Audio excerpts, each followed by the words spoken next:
Alright, we're back. Now let's look at the minors. So we have our major shapes that were formed, these strange shape chords that I never knew about. We're going to look at the minors. We know a little bit more about this chart now, don't we? So we could, I would say it'd be safe to start down here since that's where the arrows are emanating from. And speaking of thrums.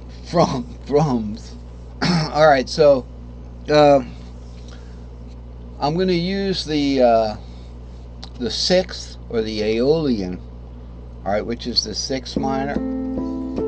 But these all work for both the Dorian and the Phrygian, if we're talking about triads. Okay, so I'm going to use the sixth. I wish I had my other colors, because I have the color of the sixth colored light blue. So again, a root shape minor chord now is a minor third and a major third. It's the opposite of a major third and a minor third, because you're just moving this third. It's like one of those little box games where you move the little thing around. This becomes this, therefore that becomes that. Alright, so we got 6, root, and 3. We start there. Now we can go up or we can go over. Let's take a look at the the first inversion shape. So we've got 6, root, 3. Then we've got root, 3, 6 straight up there. Okay, and then we would take it to, for second inversion, 3, 6 root, which would be so it's, I'm sorry if you hear a slapping sound or a knocking sound on the I tried to turn it a little louder, but I have my neighbor. I don't want them to start worrying about it. So with that third inversion, we got root, second inversion. Now we want to hit a minor third here, but it's warped up. Okay, so that's what that is, and then back to normal. So that C is going to go to the E, and the E would go back up here.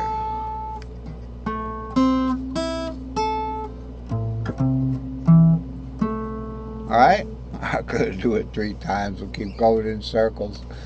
But remember, you can always do that last interval up on the top string, so you're not just ending anywhere. And then you'll learn how to, find out where you are from that point.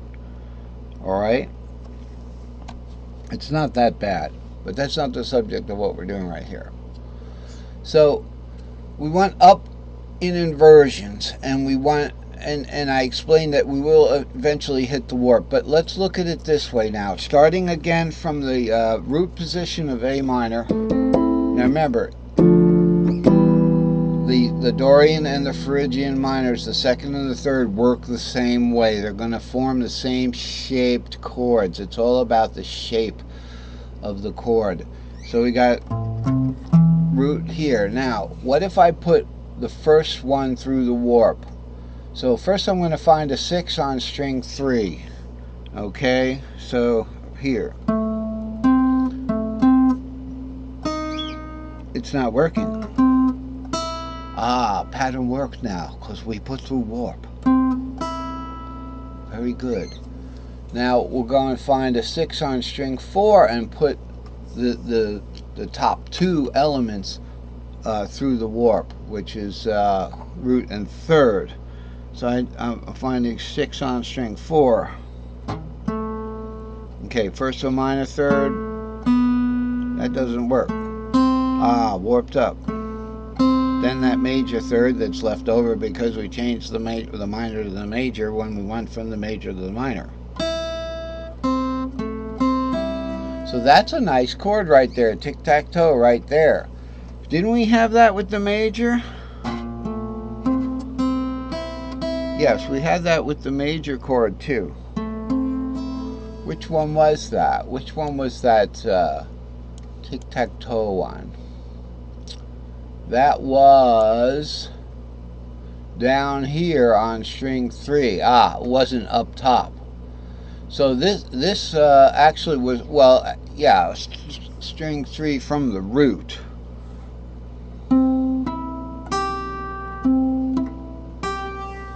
Okay, and then we go back to this one, which was right here.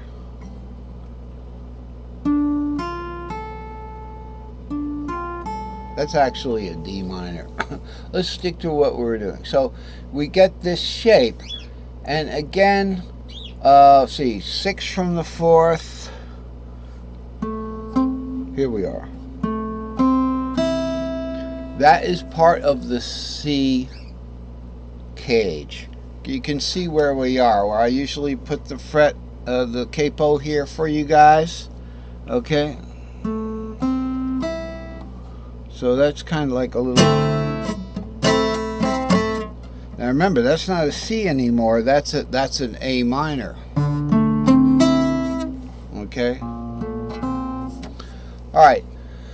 So when we play in the C, usually we're going to bring down this pinky for the A minor, right? Well, that's just the top of that chord, but it's root. That's the important thing to remember. It's the root chord of that minor, as opposed to including the one below it, which is a third. That would sound great if you want to go.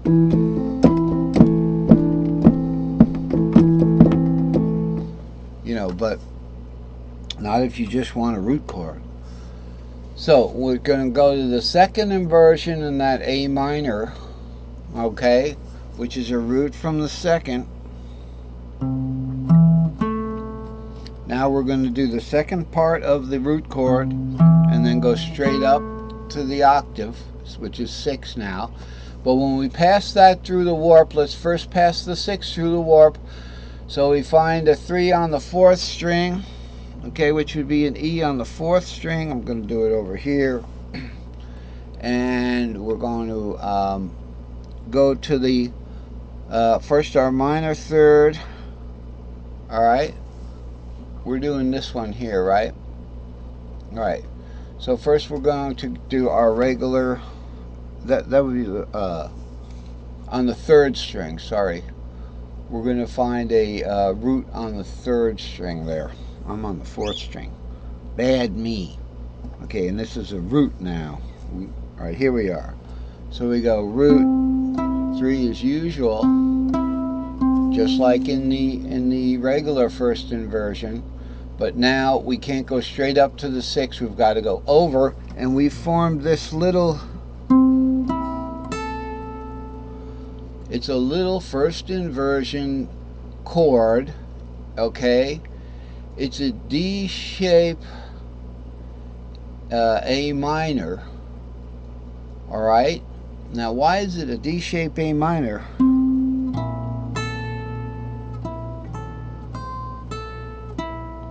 It's actually part of this little D minor shaped chord.